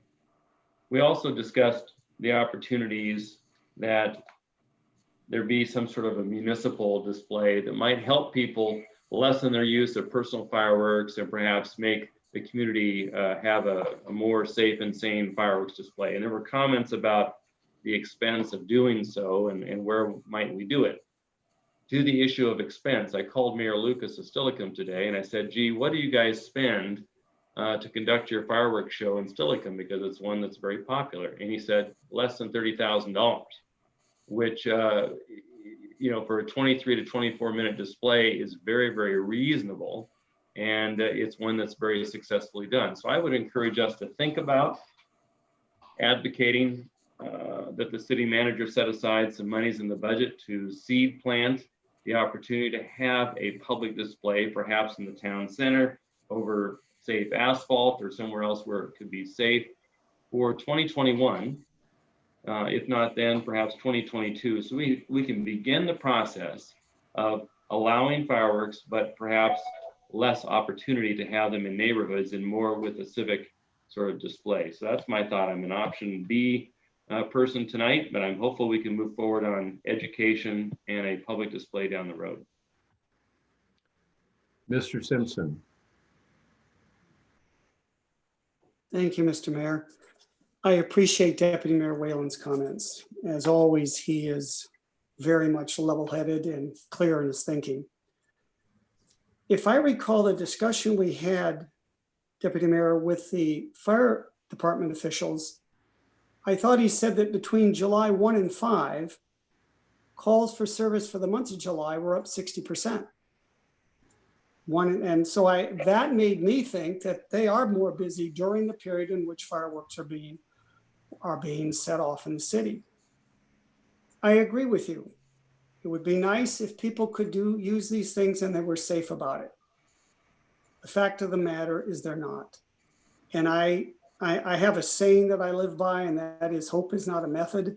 Right. And I think to hope that somebody doesn't burn somebody's house down is a bridge too far for me to go. I do wholeheartedly agree with you that a municipal display, and I had thought perhaps Steilacoom, Lakewood, University Place, Fircrest, DuPont, and it's out on Puget Sound. So we're talking something that maybe is $150,000, $200,000, but it's for the entire community rather than just having it more locally here. But I come back to my initial premise. The numbers we cannot get around. The majority of people who responded to this call for public comment, even though it isn't 50+1, the majority said, we want these banned. And I think, you know, I'm reminded of something that John Adams said on the 2nd of July, 1776, 2 days before the Declaration of Independence was finally signed. He said the day, whatever that day would be, and it turned out to be the 4th, should be marked with illuminations, he called it. But I remind my colleagues, Philadelphia, Pennsylvania was the largest city in the 13 colonies at that time. It had a population of 40,000 and lots and lots and lots of land around it on which to shoot guns, cannons, and illuminations. We don't have that. We live in a municipal area that is densely populated. And I think no matter how safe it may have been up to this point, we're rolling the dice when it comes to public safety. And public safety is, I think, our #1 priority. Anyway, thank you, Deputy Mayor. Thank you, Mr. Mayor. Well stated. Mr. Branstetter. Yeah, Mr. Mayor, yeah, you know, I am in agreement with the deputy mayor that in some of our previous conversations that education about fireworks is going to be important no matter what we do. And like Mr. Simpson, I reviewed 100 or so submissions to us to do that. And while he is correct that many spoke about liking and preferring a ban, most of them also clarified those comments about what they wanted banned, and they spoke about the ones that were extremely dangerous or extremely loud. And of course, the reality is those are banned. They're banned now. They would be banned under option B. And it's just that we need to have an education system that gets people to understand what's allowable as a consumer firework and what is otherwise banned because it's dangerous and you shouldn't be using out of consideration for yourself, your family, your neighbors, and the community. And so we adopt something this evening. We're looking at a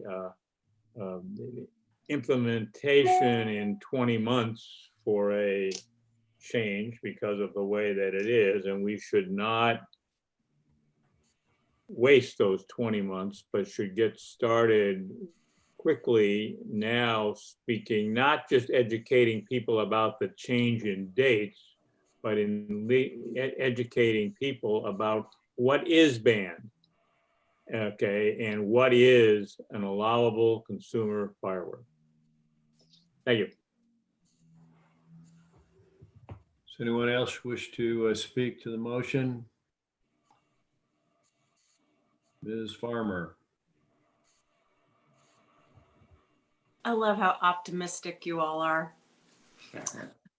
I'm a bit cynical that that in our busy day and age and our interest in perhaps the traditional celebration of our nation, we're not going to get total compliance. Kind of thrown that out the window. If fireworks are sold, they're sold many places.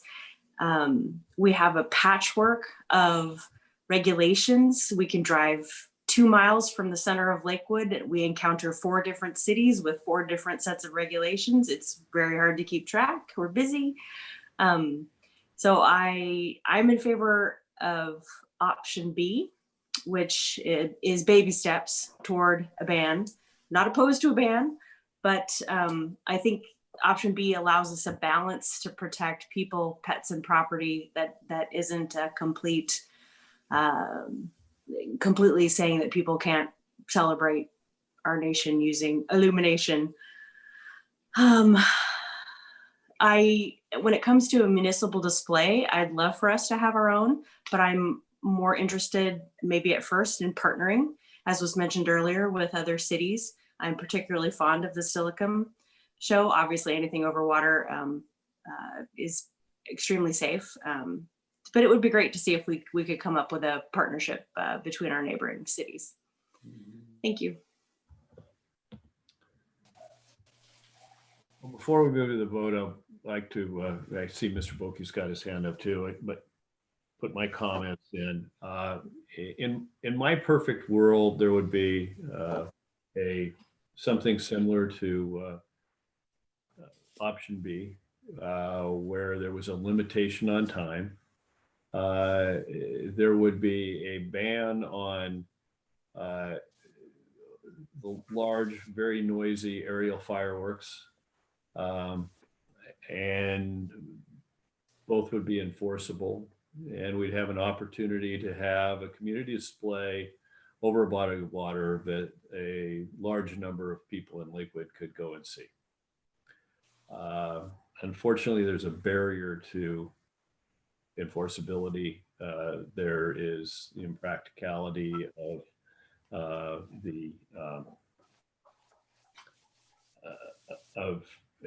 being so close to trying to ban something when we're so close to what are illegal fireworks in the non-reservation jurisdictions of Washington.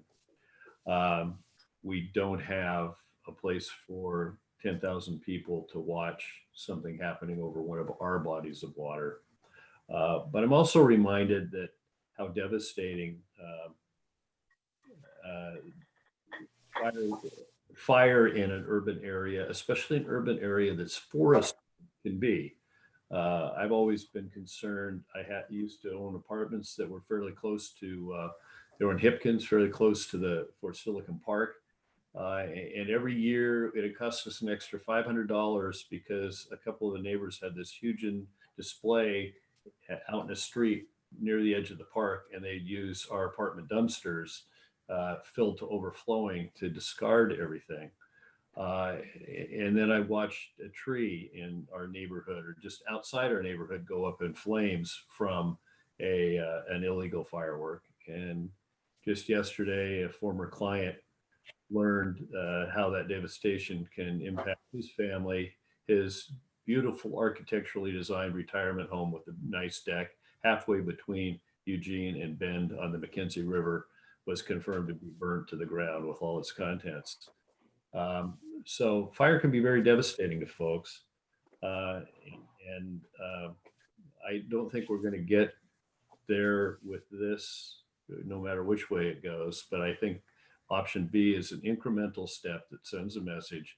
And if we embark on an education program and try to restrict the time frame, the risk goes down. Whether it will go down measurably is another question, but the risk goes down. So I'm in favor of B. Mr. Bulkey, and then Ms. Moss. Thank you, Mr. Mayor. Yeah, first I'll address public fireworks. Actually, I think we could do public fireworks either in the town center area and some other areas, because I've gone to some great displays at Cheney Stadium, for instance. So you just need enough pavement and you need separation. Unfortunately, we can't use our lakes because we don't have enough public access to lakes, but that's for another discussion. I'm really torn on B. I think there will be non-compliance. There will be stuff on the 3rd. There will be things on the 5th, especially if the 5th ends up on a Saturday. And I'm a little bit reluctant in the times we live in to put our police in a position of having more negative contacts with citizens. At a time we're being told that they're asked to do too many things. We're now going to vote and add an additional item. And I'm also concerned, I know we can dismiss, and normally I would dismiss what I think are excessive fines and penalties in this measure. But I think it's really out of step with the current times that we live in to pass a measure where somebody would have the threat of, not necessarily the reality of, a year in jail. So I have some issues with the text of B. So I'm reluctant to support B because I have some real concerns about that. While I fully understand and I totally understand why people want to ban them, I understand why people want the restrictions, and why I think I understand why our staff asked for the restrictions, and the Public Safety Committee I know worked very hard at it. The use of illegal fireworks is just incredible, right? I mean, I'm amazed every year that they seem to get better, I guess. More powerful would be the correct word, right? And I'm just kind of shocked by it all every year, and I don't know why. Why I should be shocked. So I'll support B, but reluctantly, because I think of that we really need to have at some point in time, we're then a general discussion or have our staff look at how many other measures have excessive fines and penalties, because I just think we're just setting ourselves up for, some future date, and maybe clearly this won't impact anything for a couple of years. Some bad things, right? I really have some consternation over the penalties on this thing. So my preference would be to send it actually back to staff to have them rework that part of it. Because maybe I'm talking myself into, I think the penalty phase of it makes it fatally flawed. So I punt this back to Ms. Wachter, who isn't our prosecutor, but is our city attorney. If you've ever looked at the felony sentencing guidelines that give offender scores, you will see that offenses that have 5-year, $10,000 potential maximum penalties, given an offender score of 0 to 3, get a slap on the wrist and a $500 fine for a felony. So there's two elements to criminal sentencing. One is what the maximum for that particular offense is. And the rare occasion those are used, it's when it's for a plea bargaining down from a felony that's concurrently charged. Because the fact is, judges essentially cannot give a maximum sentence for an isolated offense. But Ms. Wachter can correct me. No, that's correct. Essentially, what judges will look at is what the person's criminal history is and what the severity of the crime is. So in other words, if you commit what amounts to a crime and it's sufficiently severe, it doesn't matter as much whether you've done it before. But if you've done a fairly minimal type of crime, something that meets the definition of a crime, but it's not considered a particularly serious crime, but you won't stop doing it and it keeps happening again and again, you might get something more severe than one would expect for that type of crime, but it's because we haven't figured out any other way to change the behavior. There's not a sentencing grid for misdemeanors or gross misdemeanors. It's essentially that full range. And you're right, Councilmember Boki, once that is down as a penalty, it does mean that the person is exposed to that level of potential penalty if they are found guilty of that particular crime. It's not likely to happen for somebody on a first offense or an offense of that nature, but it's in the law at that point. I believe this was original language, but it's been that way since we've had the ordinance in our code. Ms. Moss. Mr. Mayor, I've listened to all of my colleagues' comments. I read a lot of the public comment. I've looked at the areas that have been, that has a restriction on it. And I see this destruction that it has on those cities. The people have gotten injured in that. And I'm leaning toward B, because banning it is not gonna help us. It's still gonna happen. And then we've set ourselves up to not be able to carry through what we put in place. So joining forces, I really like that idea with the surrounding communities. If we could come up with some way to collaborate and work together and come up with a public place where people could go out to view the fireworks. I know fireworks was a big thing when my children were home. So I have a sympathy for parents that have children that like to do those kinds of things. I have sympathy for people that have a problem with the fireworks. I understand that, but I'm gonna support B. Thank you. So I see no further hands up. I will call for the question. Will all in favor of the motion? Mr. Mayor, does this mean that the council is not interested in amending B to address sales? Asked that before. Okay, I just wanted to make sure. That's still an option. Going once. Don't see any hands. So we're calling for the question to adopt option B, which is for the restriction on the dates that fireworks can be legally discharged in the city of Lakewood. Well, all in favor, please signify by saying aye. Aye. Aye. Opposed, nay. Nay. Nay. The ayes have it. The motion carries. Mr. Simpson, do you wish to make another motion?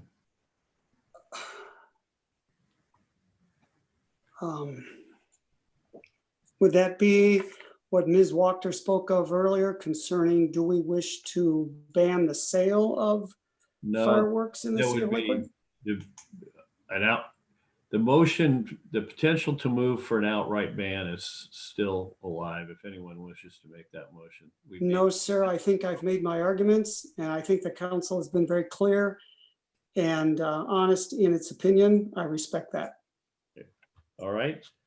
Then we move to unfinished business. Is there any unfinished business to come before the council? There is none, Mayor. New business? Is there any new business to come before the council? There is none, Mayor. Reports by the city manager, Mr. Caulfield. Thank you, Mayor, and good evening, council. First up, I'd like to call upon Dave Buer, our Assistant City Manager for Community and Economic Development. Pierce County has initiated the process to update our Growth Management Act population and housing estimates in support of Vision 2050. And so Mr. Buer would like to just give you an update in terms of where we are on the process. So I'll turn it over to him.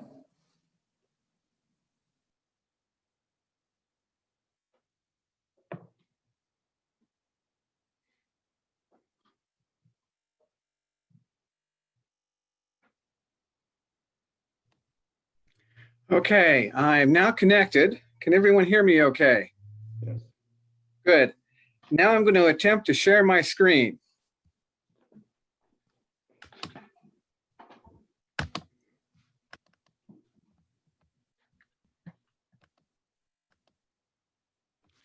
Okay, that was successful. So for that, I'm grateful. A couple months ago, a bunch of planners got into a room and started talking about the new growth management and PSRC population and housing projections. And to that end, the county had hired a consultant to provide some level of assistance, and they all wanted to provide or have the cities come back with some level of numbers by mid-November. And since this is both a math exercise and a political exercise, I was felt impressed to give this to the City Council for your review. The first slide here is just an intro slide. Here's the setting. Washington is growing quite rapidly within the country. Puget Sound Regional Council has provided new growth projections as part of its growth plan called Vision 2050, which will be up for adoption in 2021. That organization has projected a population growth of 1.8 million more residents and 1.2 million more jobs.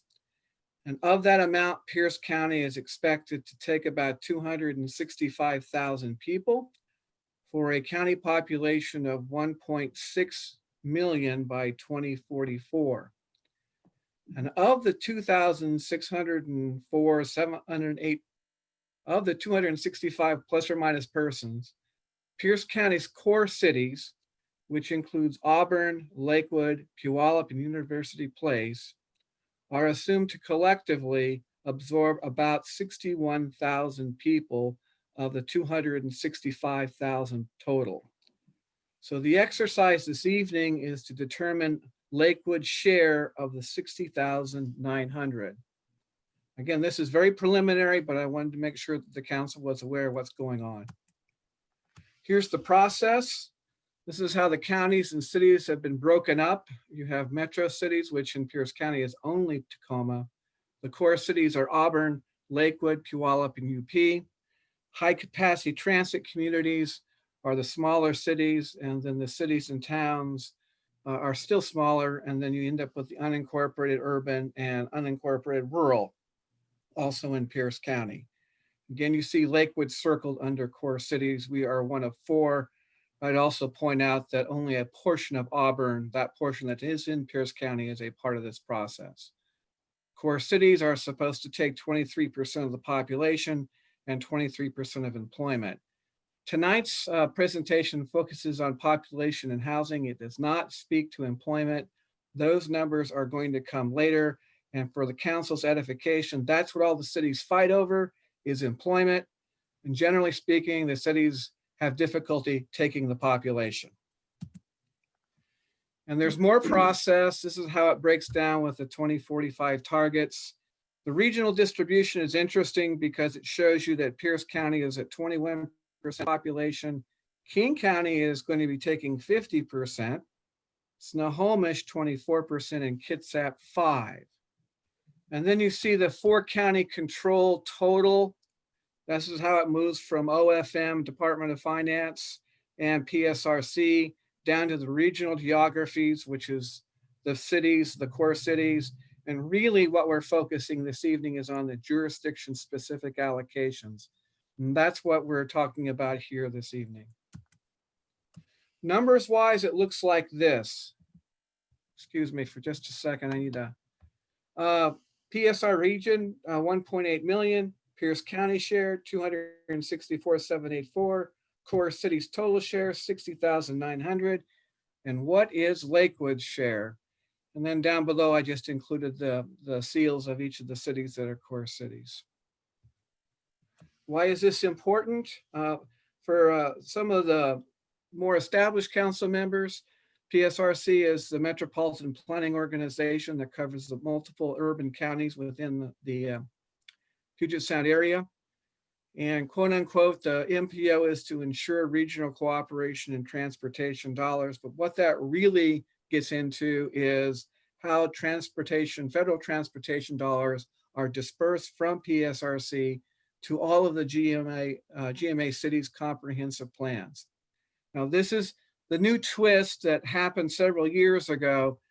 PSRC and the state has allowed PSRC to certify comprehensive plans as being consistent with Vision 2040 or 2050, which is coming up.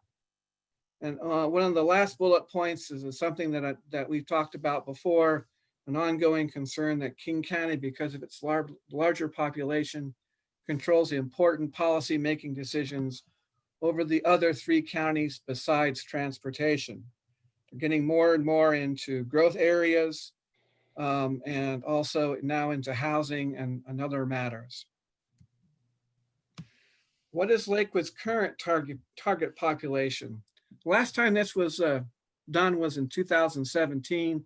At that point, it wasn't that difficult. Prior target population settings was a very strenuous political exercise. But starting in 2020, Lakewood's population is set at 60,030. And each year from 2020 through 2030, Lakewood is projected at about 1,200 persons or 500 units per year. And thus by 2030, Lakewood has a population target of 72,000.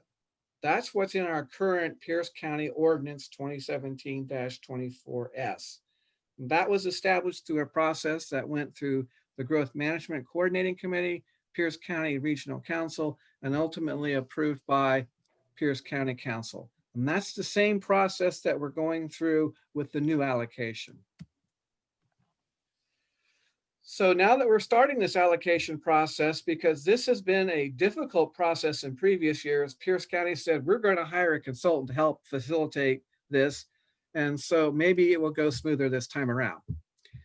And so the first thing to do that AHBL did was they provided a first calculation based on Lakewood's projected target of 72,000.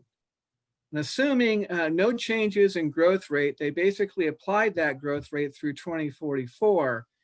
And what we ended up with was 88,758 people.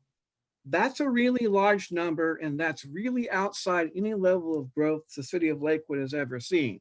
So AHBL decided to look at it slightly differently, and they did a second calculation on population capacity based upon the county's 2014 buildable lands report. In here, if you look at the buildable lands report, we cannot get to 88,758 based upon the data within that report, but our maximum is only 80,488, assuming the city changes its growth policies, among other things, and increases density. So we are really stuck, frankly, based upon past allocations and calculations at that number, roughly 80,500. The next step is we thought we'd examine several Lakewood population projection scenarios, 0.5%, 1%, and 1.5%. And generally speaking, Lakewood has used or has historically found the 0.5% growth rate to be fairly accurate. We also went through another exercise, and we actually used a forecasted approach for population and housing to see if that forecast match any of those percentage growth rates. So first of all, here is what we're looking at if we start at 2020 and go to 2044. At 0.5%, about 68,000 and 28,000 housing units. At 1%, 76,000 population by 2044 and 32,000 total units. And at 1.5%, 85,813 and roughly 36,000 new total housing units in Lakewood. If you look at it in summary form, at 0.5%, you're looking at 318 increase in population and about 128 units per year. At 1%, 675 and 278. At 1.5, 1,000, almost 1,100 units per year, population and about 450 new housing units. Very rarely have we seen, I don't think ever, a 1.5% population growth from year to year. Then we took a look at the forecasting method, and we started at 2008 and went through to 2040. If you take a look at it, you're looking based upon our numbers in the past, roughly 62,000 in the median, and on the high end, 63,000, and the low end, around 61,000. So that gives you an idea of what population would look like based upon a forecasting method, which again, is similar to the 0.5% growth rate. This is the housing forecasting rate.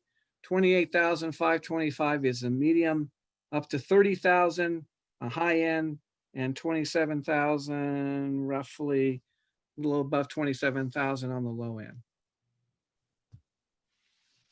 So how does Lakewood's population growth rates compare to the core city share of 60,900?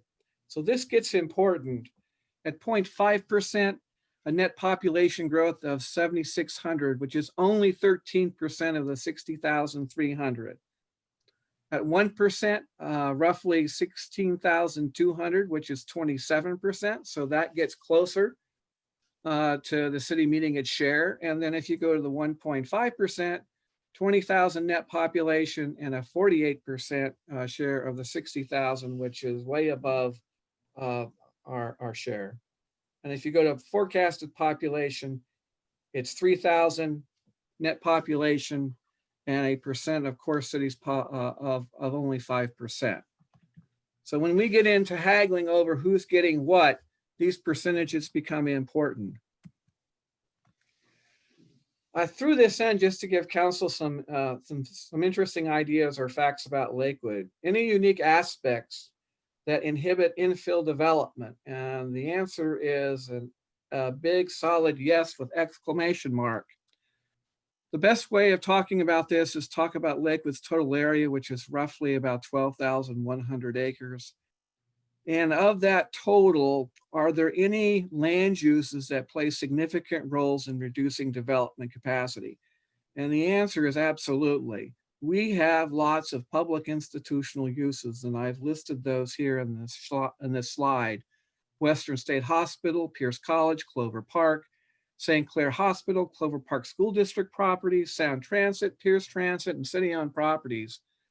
Those total a whopping 20% of the total population within the total area in Lakewood. The next is the lakes at 14%, open space lands at 13%. And when you add those two together, lakes and open space, that actually takes you to 27%, which is higher than the public institutional if you combine them. The air corridor, we're really not growing in that area. If anything, we are reducing number of housing units and population over time. And then we have a small area of military lands inside the city of Lakewood that is not really acceptable for development. So if we take the 12,127, you take out all those, 52% of Lakewood's land area is really not available for infill and redevelopment purposes. And this needs to be taken into account when we start talking about population allocation. I also posed this question: why is Lakewood's growth rate so slow? First, we're a built out community, not much vacant land. And then when you are wanting to develop, you have to go through land assembly and demolition, which is expensive. Existing infrastructure does not exist or is in need of replacement. We are slowly over time getting better, but particularly if you're looking at expansion in existing single family residential neighborhoods, we may find out that our existing sewer and water systems are not sufficient size to support that development. Site contamination. We have numerous properties in the downtown, in the sub-area plan, where site contamination is an issue, and that's why we continue to have vacant lots. One thing that frankly drives me crazy is Lakewood is not a full service city, and it requires a high level of coordination in order to get things built. We have 6 different agencies: Pierce County Public Works, Lakewood Water District, West Pierce Fire and Rescue, and 3 different power purveyors. And it is a challenge to get all those various pieces working well so that we can issue permits efficiently. It's a common issue that we have in Lakewood. This is one of the reasons why it gets complicated. I think we do a pretty good job, but we're always looking for ways to do it better. Next one is the public agency policy conflicts. And the one that I always point out to is each agency approaches client services differently. And what we consider to be good client services, for example, may not necessarily be the same in a different public agency. Infill parcels are smaller and irregular in size and have a unique set of constraints. And infill development is not popular within established neighborhoods. And so short plats often become very contentious and sometimes end up on appeals before the hearing examiner. What should Lakewood's 2044 population or 2045 population target be? I'm suggesting right now you use the 0.5% assumed growth rate and round up to 68,000. However, recognizing that the forecasted population may only reach 63,000. A 2044 Lakewood population of 68 represents a net increase of roughly 8,000 people, which is 13% of the total population for core cities. That means that the other core cities, Auburn, Puyallup, and UP, would need to make up the difference for the remaining 87% for the core city population, or roughly 53,000. That may prove to be difficult, and that's where the political process gets involved with cities and council members. And then finally, based upon the outcome of core city allocation process, any residual population not allocated to core cities could be dispersed to other cities or unincorporated Pierce County. The last time this happened, prior to 2017, the core cities didn't want growth. And I suspect that the core cities are going to have issues this time around too. And at that point in time, Pierce County and Tacoma were gracious enough to take the population. I don't know what this is going to look like in the future, but I wanted to make sure that the council was aware of where this is headed. And so I'm kind of closing with this slide. As of right now, what does the council need to do? And I'm saying to you for the moment, nothing, but regard this presentation as a notification of things to come. Pierce County core cities will be meeting in mid-November. regarding their positions on the 2 relevant population allocation proposals provided by the consultant. The results of this meeting will be reported back to the council probably in November, late November, sometime in December. And then through 2020 and 2021, that's when this gets really involved, or sausage making time. This will start at the Growth Management Coordinating Committee, which is basically the planning directors from the 16 cities in Pierce County getting together and talking about who's going to take what. And they will make a recommendation and forward that to the Pierce County Regional Council. And then they'll mishmash with it for a while. And then finally, you end up with recommendations to Pierce County Council for adoption. At some point, the council may be asked to adopt a resolution formally adopting a projected population, housing, and employment allocations, but we're not quite there yet. And Pierce County Council is scheduled to take action on new population, housing, and employment sometime in mid-2021. And I would close by saying that this time around, I find that Pierce County has been an excellent partner. They're trying very hard to work with all the cities and up front, see if we can't get some established partnerships in place so this doesn't become as problematic as it has in previous years. And with that, that's the end of my presentation. I'll stop share and return the matter back to the mayor and council. So one definitional question I had to start out with, what makes you a core city? And for example, Bonnie Lake's population is now estimated to be pretty well over 20,000. It's come from virtually nowhere in the last 20 years. And it has a huge a remaining inventory of buildable lands. And we've got Tahali up there.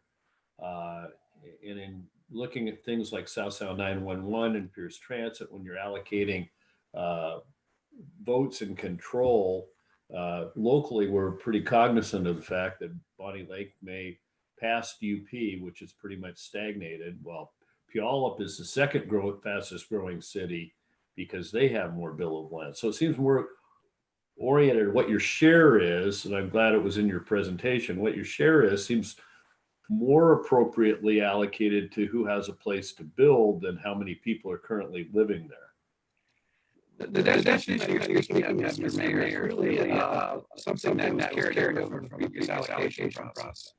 So, I have no problem sharing that with the rest of the group, saying, maybe we need to revisit the whole city concept.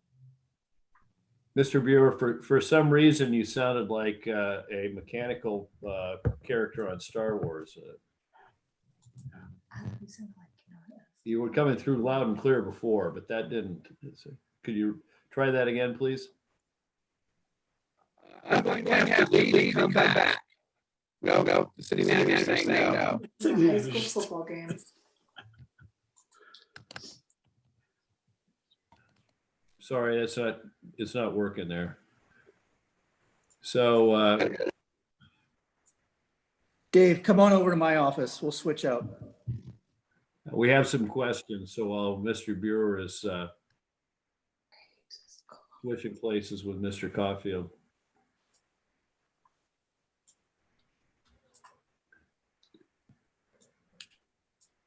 We got the Great B Zoom subscription, I guess. All right, if you can unmute there, Mr. Buer. And I've been unmuted. Okay, can you repeat that? And we've got some questions lined up for you. We were speaking about the definition behind core cities, and what I was trying to say, that is kind of a residual from the process that was used the last time around. So I understand your position, and that's something where maybe we need to re-examine what the core city concept is. All right. Mr. Whalen.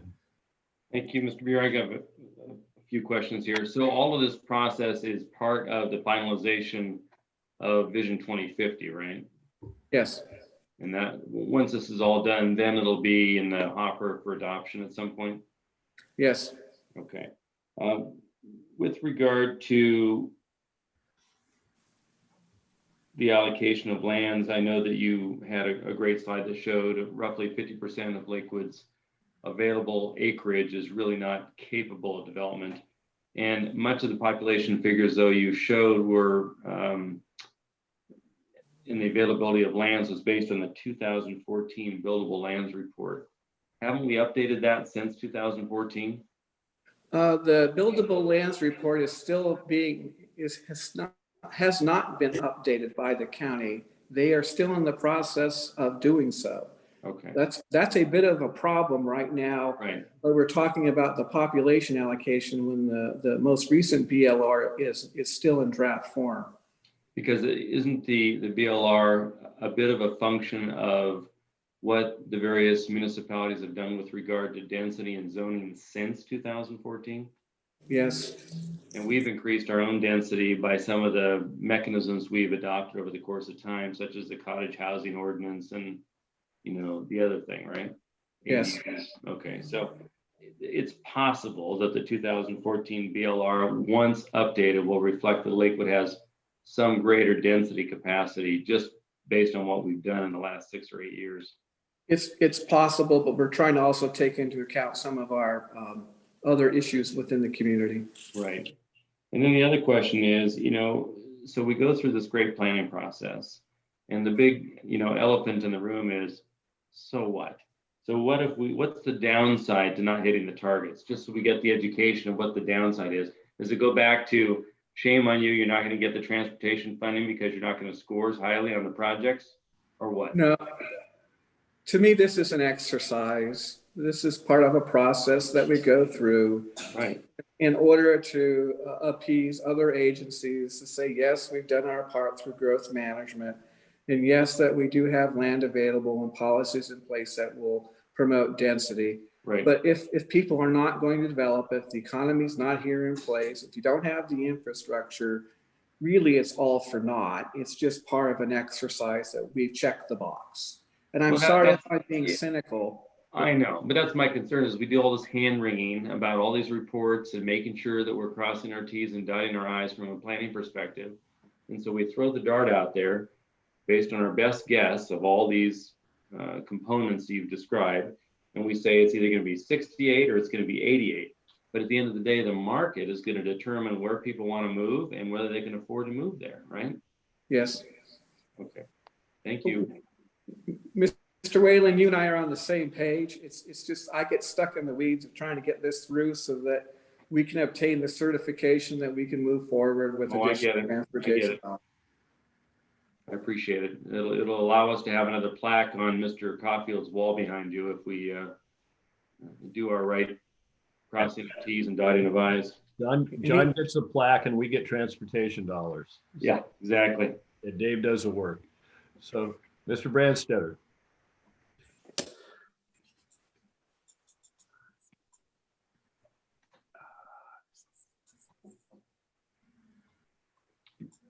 You're muted, Mike.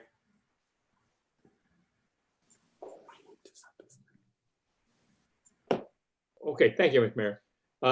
Mr. Buer, in the discussions that went on so far, I think you indicated that they sort of started from a starting point of the same lineup of core cities and other things as they did the last time. You know, Bonnie Lake and some other, but in that second list of core cities and in that list of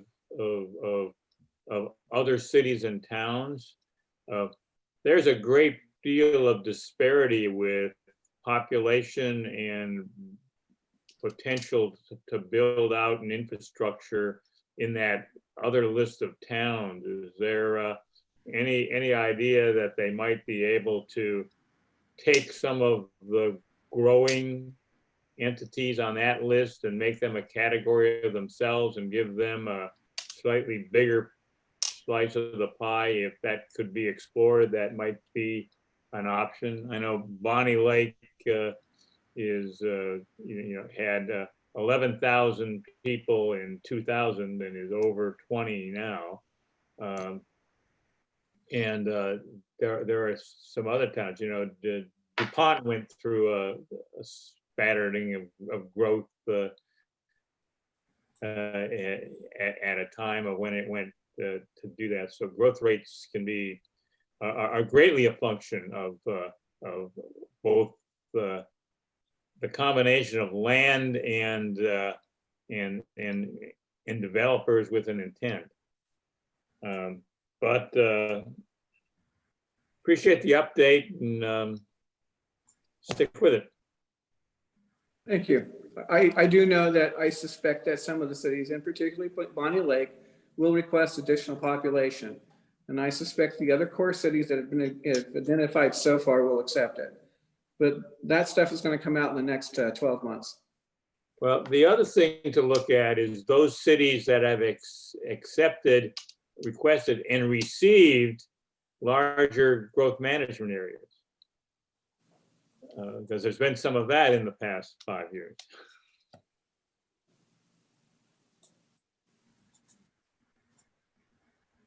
Wait, is that you're back on mute, Mr. Simpson? Thank you, Mr. Mayor. Thank you, Mr. Buer, for that report. I am particularly gladdened to hear that Pierce County is working with the other municipalities on this, but I'm specifically gladdened to hear that you have provided us with an excellent recipe for making sausage. And I say that, and you're smiling because I just can't help but think that if our city and others don't meet their share, there could be consequences. And I realize that at some points this is an exercise, but I also wonder when, and I think I know the answer to the question, when this exercise can become serious and that there will be consequences if we don't meet our share. And I guess all I'm trying to say is, in my world, that starts to look a little bit like blackmail. See you at the sausage making plant. Thank you, Mr. Mayor. Thank you. Ms. Moss. Thank you, Mr. Mayor. Just a lot of work went into this, Mr. Brewer. Thank you so much for that. And but I'm just curious, how is the 2020 census going to have? What kind of an impact is that going to have on this decision? It's a good question. We won't see the numbers until 2021 at the earliest. You might see OFM make some assumptions and change the numbers a little bit. For Lakewood and some of the slower growth communities, it shouldn't be that much of an impact. For the cities that are growing faster, you could see some changes. That's going to have to be taken into effect as they move forward with this process. I'm looking at the last stats that I saw based off of the census, that we were having a large participation this year. But that was what brought that to mind. So thank you. Mr. Bulkey. Just a few questions, Mr. Buer. Since you've been with the city of Lakewood, and I think you've been there almost forever, and that's saying it, you know, with respect. What is the biggest year of growth that you remember population-wise?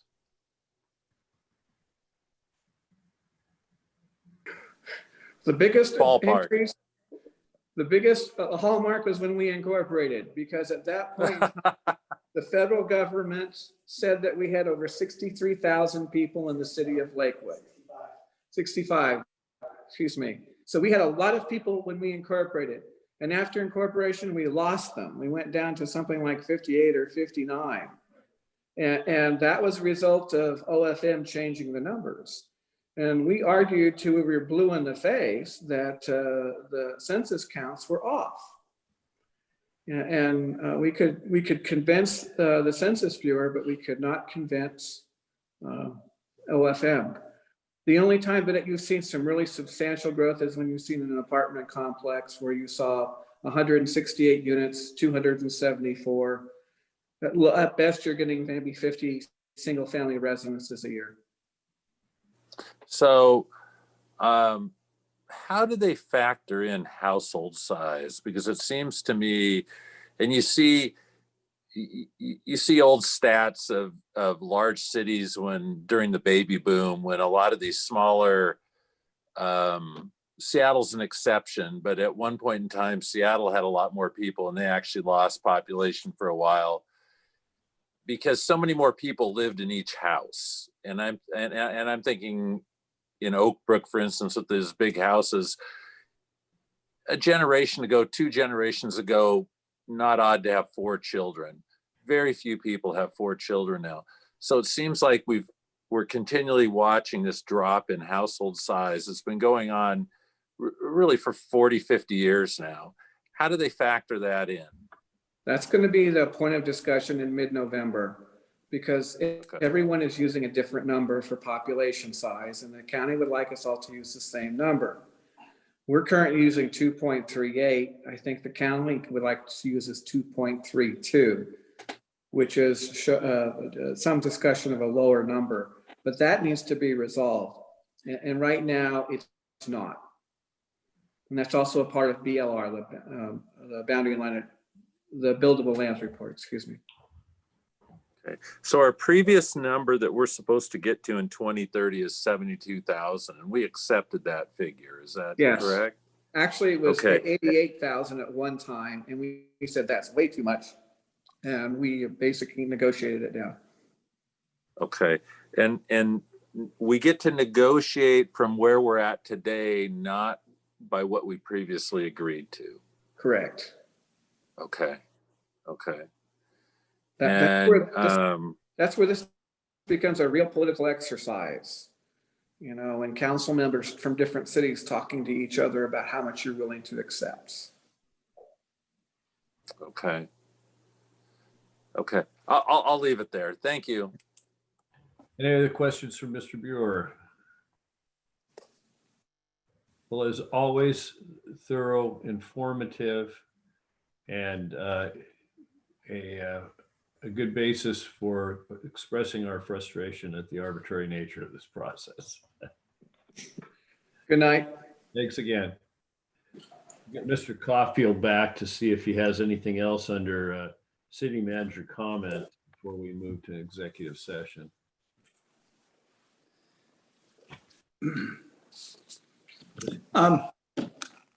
Actually, Mayor, just in the event of time, unless there's, I know I sent out an email update a little earlier today. Nothing additional to report. Okay, then we will recess into executive session for approximately 15 minutes pursuant to RCW 4230-110-1I to discuss with legal counsel representing the city litigation or potential litigation. The council is not expected to take final action following the executive session, but I will come back to announce that we are adjourned. Council members, will you please exit this Zoom meeting and enter the executive session Zoom meeting? Thank you.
And we're back from recess from executive session to announce that the city council meeting is adjourned.